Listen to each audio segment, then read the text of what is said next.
क्या विपक्षी दलों का इंडिया गठबंधन फिर से मजबूत हो पाएगा? इंडिया गठबंधन को नए सिरे से कैसे स्थापित किया जाएगा? क्या अखिलेश यादव नए तरीके से इंडिया गठबंधन को आकार देंगे, उसे मजबूती देंगे? आपको बताते हैं कि आखिर समाजवादी पार्टी ने ऐसा कौन सा फॉर्मूला निकाला है जिससे इंडिया गठबंधन को एक बार फिर से मजबूत बनाने की रणनीति तैयार की गई है। दरअसल लोकसभा चुनावों के बाद राज्यों के विधानसभा चुनावों में इंडिया गठबंधन के घटक दलों को हार का सामना करना पड़ा है और कई राज्यों में चुनावों के बाद इंडिया गठबंधन में खुलकर दरार भी देखने मिल रही है।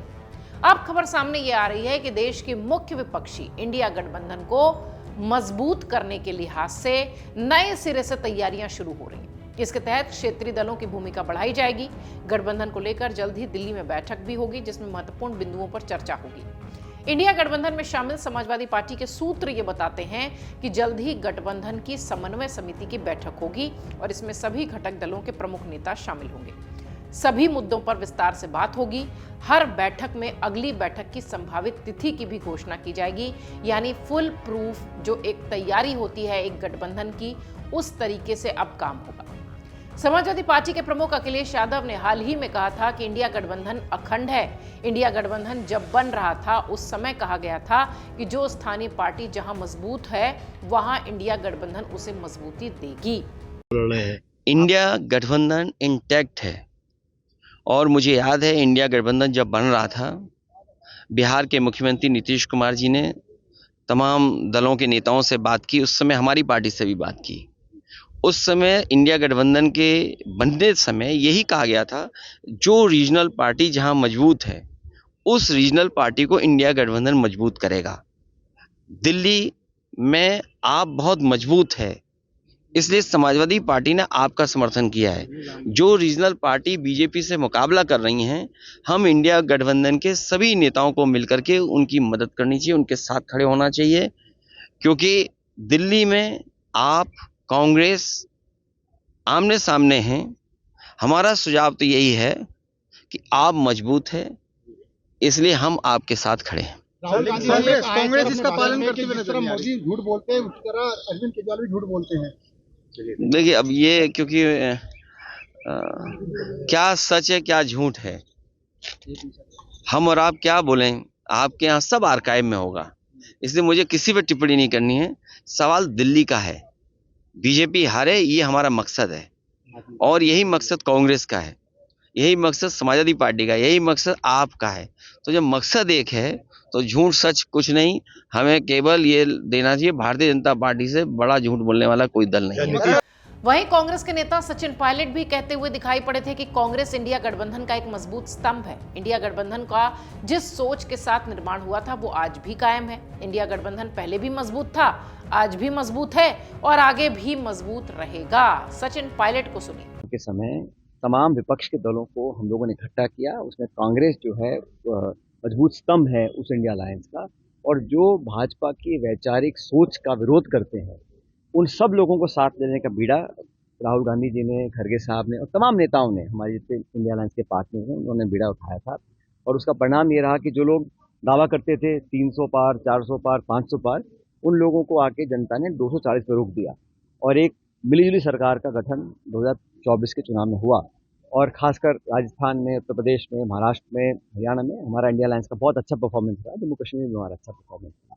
तो इंडिया गठबंधन का जो जिस सोच के साथ इसका निर्माण किया था वो आज भी कायम है। इंडिया गठबंधन पहले मजबूत था, आज भी मजबूत है। कुछ राज्यों में कभी कभी लोकल परिस्थिति देखकर, कहीं उपचुनाव है, किसी प्रांत में कहीं विधानसभा के चुनाव है, तो वो अलग परिस्थिति बन जाती है। लेकिन इंडिया अलायंस का जो गठबंधन है उसमें हम सब लोग साथ हैं, हमेशा साथ हैं। सर, कई बार संजय रावत के भी बयान आ रहे हैं, उधर से उमर अब्दुल्ला के भी आए हैं। मैंने कहा ना, किसी नगर पालिका में कोई चुनाव है या कहीं उपचुनाव है या किसी प्रदेश में चुनाव है, वहाँ की अलग लोकल परिस्थितियां हैं। लेकिन राष्ट्रीय स्तर पर बीजेपी और एनडीए के विरोध में जो तमाम दल हैं वो पहले भी एक साथ थे और आज भी एक साथ। दिल्ली में किस तरह की संभावना देखते हैं चुनाव को लेकर? देखिए, दिल्ली में जो राजनीति हो रही है, मुझे बड़ा खेद है कि कई बार आम आदमी पार्टी को मौका दिया जनता ने, दिल्ली की जनता ने, और उसी जनता ने कई बार केंद्र सरकार ने भाजपा को मौका दिया। अब जो चुनाव प्रचार चल रहा है, भाजपा और आम आदमी पार्टी ये आरोप लगा रहे हैं कि सीएम हाउस जो शीश महल है उसमें इतने करोड़ रुपए खर्च हुए। आम आदमी पार्टी बोलती है जो पीएम हाउस है राजमहल उसमें इतने खरब पैसे खर्च हुए। तो जो संवाद है, जो चर्चा होनी चाहिए दिल्ली विधानसभा चुनावों में, वो आप और भाजपा के जो आपस के झगड़े, आरोप प्रत्यारोप और मकान पे कितना खर्च हो रहा है, इस तक सीमित रह गया। दरअसल इंडिया गठबंधन को लेकर समय समय पर घटक संगठनों ने, यानी जो घटक दल हैं उसके, उनके भीतर से ही एक खिलाफ वाला स्वर सुनाई दे रहा था। पश्चिम बंगाल के सीएम ममता बनर्जी, जम्मू कश्मीर के सीएम उमर अब्दुल्ला, बिहार के मुख्य विपक्षी पार्टी आरजेडी के नेता तेजस्वी यादव लगातार गठबंधन की कार्यशैली पर सवाल उठा रहे थे, कांग्रेस पर सवाल उठा रहे थे। गठबंधन के सूत्र ये भी बताते हैं कि इन सब के उलट समाजवादी पार्टी के अध्यक्ष अखिलेश यादव ने गठबंधन को मजबूत करने की रणनीति बनाई है। सपा ने फॉर्मूला दिया है कि इंडिया गठबंधन में क्षेत्रीय दलों की भूमिका को बढ़ाया जाए। तृणमूल कांग्रेस पहले ही कह चुकी है कि गठबंधन का नेतृत्व ममता बनर्जी को दिया जाए। सूत्र ये भी बताते हैं कि ममता बनर्जी की संयोजक बनाए जाने पर समाजवादी पार्टी को कोई आपत्ति भी नहीं होगी। हालांकि समाजवादी पार्टी के जो मुखिया हैं उन्हें भी अगर नेतृत्व दिया जाए, जिम्मेदारी दी जाए, तो शायद दूसरे दलों को भी कोई समस्या नहीं होगी। इस तरीके की भी चर्चा है।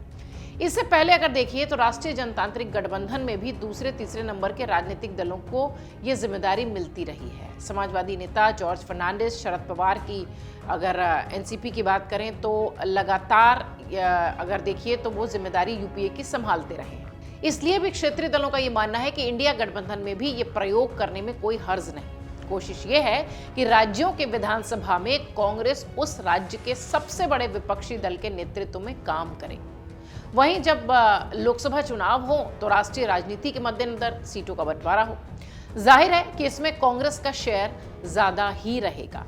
आपको बता दें, कांग्रेस और आम आदमी पार्टी भी इंडिया ब्लॉक का हिस्सा है, लेकिन दिल्ली विधानसभा चुनाव को अगर देखिए तो कांग्रेस और आम आदमी पार्टी अलग अलग चुनाव लड़ रहे हैं। ऐसे में इंडिया ब्लॉक की सहयोगी दलों के बीच असमंजस की स्थिति इस समय इंडिया गठबंधन के बीच ऐसी दिखाई पड़ती है जैसे कि उसके ही घटक दल उसके विरोध में हो, यानी कांग्रेस के विरोध में।